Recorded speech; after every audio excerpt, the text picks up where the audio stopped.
हरदोई की सभी सम्मानित जनता को प्यार भरा नमस्कार।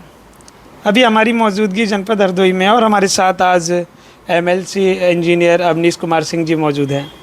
आज हरदोई की चर्चा करेंगे, 2027 के चुनाव के बारे में चर्चा करेंगे, एमएलसी चुनाव के बारे में चर्चा करेंगे। कहीं ना कहीं एमएलसी का भी चुनाव होना है, तमाम चीज़ें हैं और राजनीति के बारे में चर्चा करेंगे। भारतीय जनता पार्टी का कैसा रुझान रहने वाला है 27 के चुनाव में। सर, सबसे पहले तो बहुत बहुत स्वागत है आपका। बहुत धन्यवाद आपका। आपके मिट्टी न्यूज़ का धन्यवाद व्यक्त करता हूं कि आप हमारे जनपद में घूम रहे हैं और जनपद की समस्याओं से अवगत हो रहे हैं। जनपद में भारतीय जनता पार्टी के जो विकास के कार्य किए जा रहे हैं उनसे भी अवगत हो रहे हैं। तो जिस तरह से आपको विकास दिख रहा होगा, निश्चित तौर पर अपने दर्शकों को वो भी दिखाइएगा। मैं आपके दर्शकों का बहुत धन्यवाद करता हूँ कि वो मुझे सुन रहे हैं आपके माध्यम से। सर, हरदोई के क्या हाल चाल हैं आपके, अगर देखे जाएँ आपके विचारों से हरदोई के क्या हाल चाल हैं? देखिए, हरदोई ने डेवलपमेंट के कीर्तिमान बनाए हैं इस भारतीय जनता पार्टी की सरकार में। गंगा एक्सप्रेस वे हमको मिला, हरदोई से लखनऊ के बीच की दूरी कम हुई, संडीला का इंडस्ट्रियल एरिया आज मुझे लगता है उत्तर प्रदेश का ग्रोइंग इंडस्ट्रियल एरिया है, जहां बड़ी बड़ी फैक्ट्रीज दिखती हैं। लखनऊ से हरदोई अगर आप आते जाते देखेंगे अपने आप को, तो ये पाएंगे जैसे दिल्ली से लोग चंडीगढ़ जाया करते थे तो गुड़गांव का जो एरिया दिखता था, उस एरिया में डेवलपमेंट दिखता था, वो हरियाणा का जो डेवलपमेंट था, उस तरह की फैक्ट्रीज़ हरदोई में आज दिख रही हैं।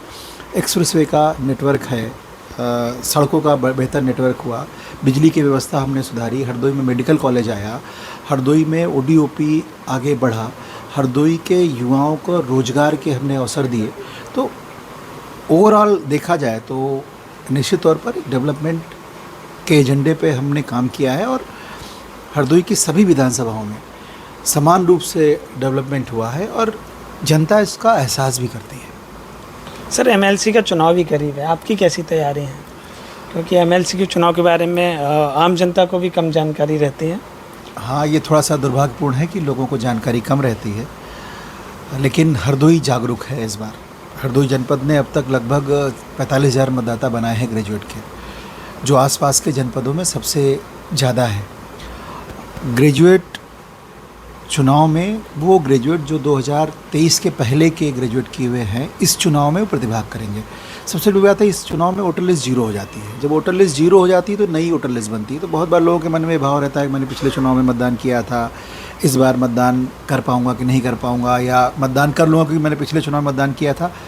आपके चैनल के माध्यम से मैं ये बताना चाहता हूँ कि इस हर चुनाव में वोटर लिस्ट फ्रेश बनती है, नए सिरे से मतदान होता है, नए सिरे से मतदाता सूची बनती है और जो मतदाता बन जाते हैं, आप ग्रेजुएट हैं, आप फर्स्ट डिवीज़न होल्डर हैं, 70% मार्क्स रखते हैं, लेकिन अगर रजिस्ट्रेशन नहीं कराया आपने तो आप मतदान नहीं कर सकते। और मतदान वो सारे लोग कर सकते हैं जिन्होंने ग्रेजुएशन किया हो, वो चाहे बीए किया हो, बीएससी किया हो, बीकॉम किया हो, इंजीनियरिंग का ग्रेजुएट हो, मेडिकल का ग्रेजुएट हो, नर्सिंग का ग्रेजुएट हो, बी फार्मा का ग्रेजुएट हो, मतलब ऐसी कोई डिग्री जिस पे ये लिखा है कि आप स्नातक हैं, वो एलिजिबल हैं इस चुनाव में मतदान करने के।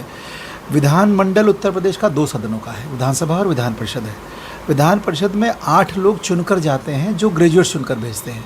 तो ग्रेजुएट्स को एक अधिकार दिया है संविधान ने। मुझे लगता है कि सभी को अपने इस अधिकार का प्रयोग करना चाहिए। मतदाता बनना आवश्यक है। मतदाता बनने के बाद अगर मैंने अच्छा काम किया है तो आप मुझे चुनिए, या आपको जिसका मन करे। लेकिन मैं तो आपके चैनल के माध्यम से ये आग्रह करूँगा कि भाई जो भी मतदाता बने वो प्रथम वरीयता का मत मुझे ही दे और मैं अपने आप को साबित करूंगा आप लोगों के बीच में, आपके कामों को लेकर, पॉलिसी मेकिंग में। और भारतीय जनता पार्टी के विगत 9-9.5 वर्षों के जो कार्यकाल है, उस कार्यकाल में जो हमने काम किए हैं या केंद्र सरकार ने जो काम किए, उनकी योजनाओं को लेकर, उनके कामों को लेकर जनता के बीच में जाएंगे और निश्चित तौर पर जनता आशीर्वाद जैसे पिछली बार मुझे दिया था वैसे फिर देगी इस बार। अच्छा, आपका कार्यकाल लगातार चल रहा है, क्या क्या विकास कार्य किए हैं आपने? देखिए, भारतीय जनता पार्टी के विकास कार्यों के साथ अपने आप को संबद्ध करते हुए इंडस्ट्रियल एरिया आया और सबसे बड़ी बात है एससीआर में हरदोई जनपद जुड़ा। तो एससीआर में जुड़ा तो राजधानी क्षेत्र में जब जुड़ता है कोई एरिया तो निश्चित है डेवलपमेंट वहाँ तेज़ गति से होगा। हमने इंडस्ट्रियल एरिया वहाँ डेवलप किया, हम टेक्सटाइल पार्क हरदोई में लेकर आ रहे हैं। जो फैक्ट्रियाँ बंद हो गई थी पहले, वो सब फैक्ट्रियाँ अब चालू हो रही हैं। नई शिक्षा नीति आने के बाद उत्तर प्रदेश का रोजगार मिशन बना, वो मेरे प्रयासों से बना और बिजली की समस्याओं जो गांव में और स्कूलों में रहती थी, उसको लेकर नेट मीटरिंग जैसे बड़े पॉलिसी के प्रस्ताव मेरी तरफ से गए और माननीय मुख्यमंत्री जी ने उनको आगे बढ़ाया और वो पॉलिसी के रूप में आज बनकर आ रहे हैं। तो जो मेरा रोल था विधान परिषद में कि एक पॉलिसी मेकिंग में इन्वॉल्वमेंट मेरा बढ़े, तो मैंने पूरा प्रयास किया है कि वो छोटा सा ही प्रयास हो, मेरा गिलहरी जैसा प्रयास हुआ, लेकिन निश्चित तौर पर बड़े सारे लोगों को उससे लाभ मिलने वाला है। अच्छा सर, 27 का चुनाव भी करीब है, हरदोई के बारे में क्या कहना चाहेंगे? आप हरदोई से बिलोंग करते हैं। एक लाइन में अगर आप जवाब दूं मैं आपको, तो हरदोई की 8 सीट हमने पहले चुनाव में भी जीती थी और इस चुनाव में भी जीतेंगे। हमने दोनों लोकसभा वहाँ जीती है और आगे भी हम जीतते आएंगे। तो जीत का हमने ट्रैक रिकॉर्ड बनाया है और मतदाता तभी मतदान करता है पक्ष में जब उसको लगता है उनके काम हो रहे हैं। तो जनता के काम बिना भेदभाव के, सबको साथ लेकर, सबका डेवलपमेंट करते हुए, समाज के शोषित वंचित की भी चिंता करते हुए हम लोग विकास के काम करते हैं, सबका ख्याल रखते हैं। भारतीय जनता पार्टी ने तो भी बड़ा निर्णय लिया है शिक्षकों के लिए, शिक्षा मित्रों का, शिक्षकों का, उनके परिवारों का, जो बरसों पुरानी मांग थी। मुझे लगता है शिक्षकों की तो जब से प्रदेश में सरकार बनी है और जब से ये चीज़ें शुरू हुई हैं कि कैशलेस की स्कीम्स मिलने शुरू हुई है, तब से शिक्षकों की मांग थी। भारतीय जनता पार्टी की सरकार ने उन सबको दिया। लगभग 15 लाख परिवार लाभान्वित होने वाले हैं सरकार की इस योजना से।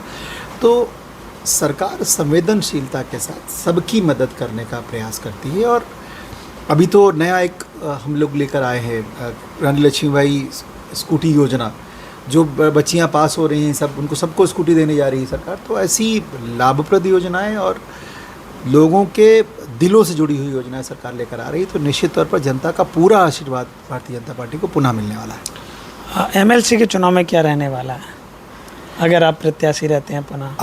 अगर प्रत्याशी नहीं, अगर वाला शब्द खत्म है। मैं भारतीय जनता पार्टी का घोषित प्रत्याशी हूँ वर्तमान में और हमारे 11 सीटों पर चुनाव होना है, शिक्षक और स्नातक का। 11 की 11 सीटें भारतीय जनता पार्टी भारी मार्जिन से जीतने वाली है इस बार। 11 की 11 मतलब पूरा क्लीन स्वीप रहेगा? हाँ, 100% क्लीन स्वीप रहेगा। चलेगा। बाकी की एक सवाल और है, अभी जो उपचुनाव हुआ है उसके बारे में, भारतीय जनता पार्टी की उसमें कहीं ना कहीं हार हुई है, क्या कहना चाहेंगे उसके बारे में? क्या उत्तर प्रदेश में भारतीय जनता पार्टी 3 सीटों पर चुनाव हुए, 3 सीटों में एक सीट हमारे पास थी गुजरात की, वो हमने जीती। दूसरी सीट हमारे पास नहीं थी, वो हम नहीं जीत पाए। और जो चुनाव हम बिहार का कह सकते हैं, वहाँ थोड़ी बहुत प्रॉब्लम हुई है, लेकिन इसको कोई ऐसे नहीं देखा जाना चाहिए।